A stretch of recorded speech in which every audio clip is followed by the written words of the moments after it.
जय श्री सीताराम मित्रों, राधे राधे। कैसे हैं आप सब? आशा करते हैं आप सब ठीक ही होंगे। ऐसे भगवान की महती कृपा आप सब पर बनी रहे। बहुत बहुत शुभकामनाएं आप सभी को। मैं पंडित राजेश तिवारी निर्मोही एक बार पुनः उपस्थित हूं अपने YouTube चैनल राजेश निर्मोही जी महाराज पर। एक बहुत सुंदर जानकारी आप लोगों के लिए लेकर के आज आए हैं। शनिदेव किसे डरते हैं? क्या किया जाए कि शनिदेव हमें आपको परेशान ना करें? क्यों शनिदेव हुए काले? यही जानकारी आज आपके बीच में देने का प्रयास कर रहे हैं। और आप लोग जानकारी के लिए वीडियो पर लास्ट तक बने रहिए। मुझे आशा नहीं पूर्ण विश्वास है कि आप सबको यह जानकारी बहुत पसंद आएगी और आपके दैनिक जीवन के लिए बहुत ही उपयोगी होगी, क्योंकि ऐसा कोई बचा नहीं जिसको शनिदेव ने परेशान ना किया हो। जहां क्रूर ग्रह का नाम आता है, शनिदेव का नाम पहले आता है। ऐसा नहीं है मेरे भाई कि शनिदेव क्रूर ही हैं, केवल परेशान करते हैं। अगर शनिदेव खुश हो जाएं तो भाग के पिटारे भी खोल देते हैं। बस इसी पर आज चर्चा करने का विचार बना है। आप लोगों के बीच में उपस्थित हूं। अगर जानकारी अच्छी लगे तो वीडियो को शेयर जरूर करना अपने इष्ट मित्रों के पास। आओ शुरू करते हैं। सूर्य भगवान के पुत्र हैं शनिदेव। एक बार इन्होंने अपने पिता सूर्य भगवान को भी निगल लिया था। ये राजा दशरथ के भी पास गए। एक बार ये बाबा शंकर के पास गए। बाबा शंकर से कहा, मैं आपके ऊपर आया हूं और 7.5 साल आपके राशि पर रहूंगा। तो बाबा शंकर ने कहा, आप मेरा नुकसान नहीं कर पाओगे, क्योंकि हम एक बार आंख बंद कर लेंगे तो 10 साल बाद खोलेंगे। शनिदेव बोले, मुझे तो रहना ही है, अब आप चाहे जितने दिन बाद आंखें खोलें। मेरे भाई बहन, शनिदेव बाबा शंकर के राशि पर बैठ गए। भोलेनाथ ने सोचा, मेरा तो कुछ नहीं कर पाएंगे, हो सकता है पत्नी और बच्चे को परेशान करें। माता पार्वती, भगवान गणेश और कार्तिकेय को कहीं दूर भेज दिया, मानो उनके मायके भेज दिया, ननिहाल भेज दिया। आंख बंद करके बैठ गए। 7.5 साल बाद शंकर बाबा ने नेत्र खोले तो बोले, शनिदेव तुमने हमारा क्या नुकसान किया, बताओ। शनिदेव हंसने लगे, बोले, सरकार नुकसान तो मैंने आपका कर दिया। क्या किए? बोले, जिस पार्वती माँ को आपने कभी अपने से अलग नहीं किया, उनको मैंने 7.5 साल आपसे दूर कर दिया। विचार करना, क्या ये नुकसान नहीं? तो मेरे भाई, शनि अपना प्रभाव जरूर दिखाते हैं। हनुमान जी महाराज के पास गए। अब वो हनुमान जी महाराज हैं। बोले, आपके सर पे बैठूंगा। बोले, बैठो, हम कौन मना कर रहे हैं, हो सवास में बैठना, क्योंकि मैं राम का पूजन कर रहा हूं। मेरे राम नाम में कोई कमी नहीं आनी चाहिए, नहीं तो परेशान हो जाओगे। हनुमान जी महाराज राम का ध्यान करने लगे। शनिदेव सर पर बैठ गए। अब जो उनकी आदत ही पड़ी है, तो आदत से कोई बाज नहीं आएगा। विधाता ने औषधि सभी की बनाई, नहीं होती आदत की कोई दवाई। थोड़ी देर बैठे रहे, नहीं उन्होंने एक चूड़ी टाइट किया। हनुमान जी ने कहा, क्या कर रहे हो? मैंने कहा था ना। बोले, ठीक है। थोड़ी देर बाद शनिदेव ने फिर अपना जो है प्रभाव दिखाया। तो हनुमान जी बोले, मानोगे नहीं? तो शनिदेव बोले, ये तो हमारा स्वभाव है, ये शनि का स्वभाव है। तो हनुमान जी ने कहा, ठीक है, अब मैं तुमको बंदर का स्वभाव दिखाता हूं। एक बहुत बड़ा पहाड़ उठा के अपनी खोपड़ी पर रख लिया। अब शनिदेव महाराज दब गए। बोले, उतारो इसको। कहा, कुछ नहीं, 11वें रुद्र हैं, अभी तो 10 पहाड़ और रखूंगा। जैसे एक पहाड़ और रखा, शनिदेव ने हाथ जोड़ा, बोले, हमें छोड़ दो। जो हनुमान जी का नाम लेगा हम उसे परेशान नहीं करेंगे, जो आपका पूजा पाठ करेगा हम उसे परेशान नहीं करेंगे।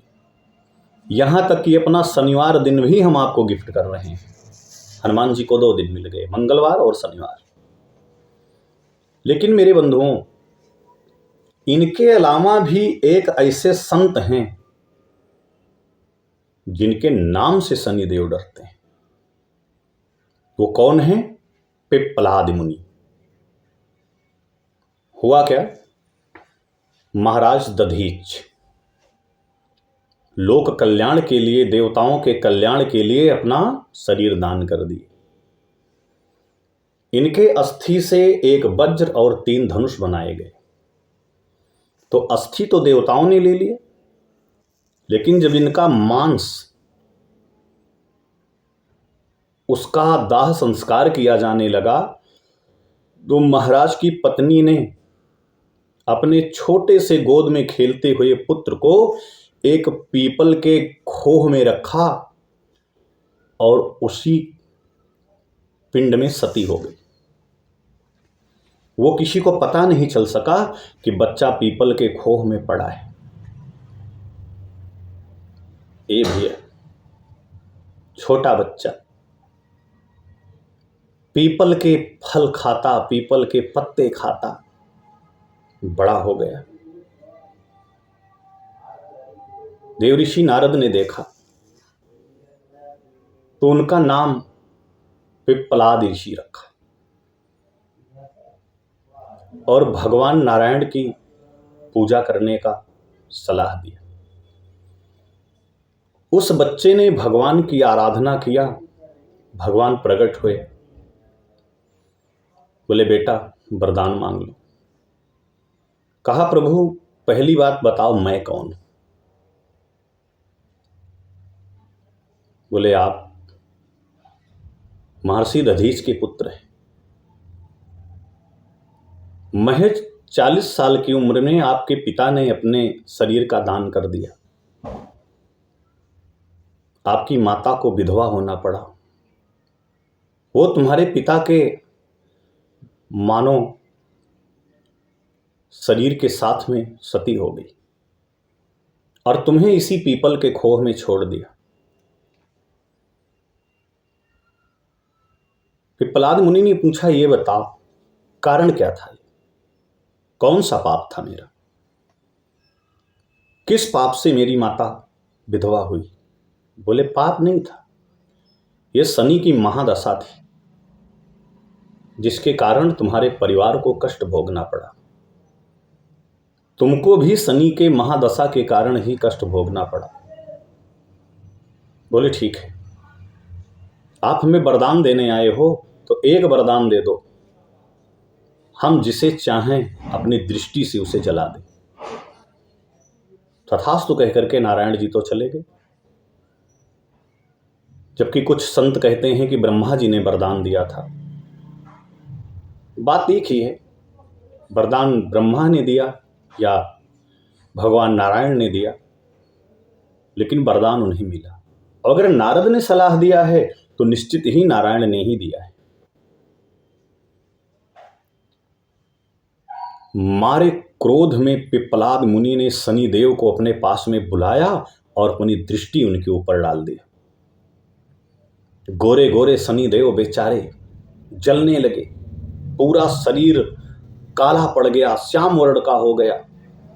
सूर्य भगवान अपने पुत्र को बचाने के लिए आए, लेकिन वो भी विफल हो गए।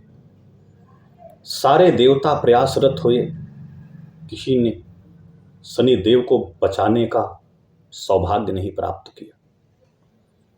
महर्षि मारे क्रोध में जल रहे हैं, मेरी मां से मुझे अलग किया, हम तुम्हें छोड़ेंगे नहीं।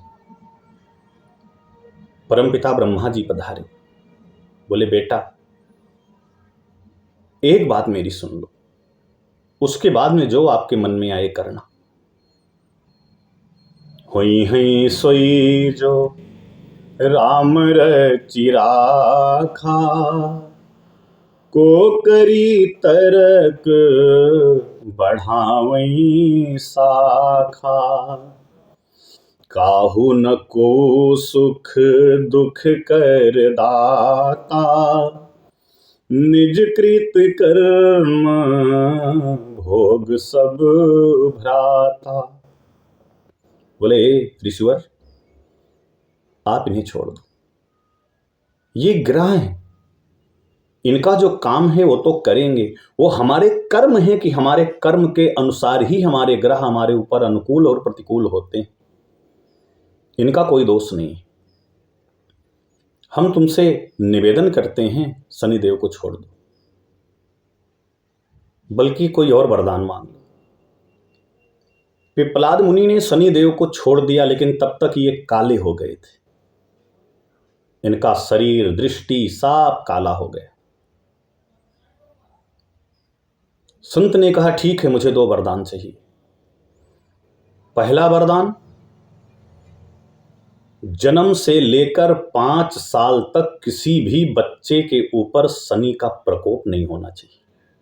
वो शनि के ग्रह बाधा से मुक्त रहना चाहिए। बोले ठीक है।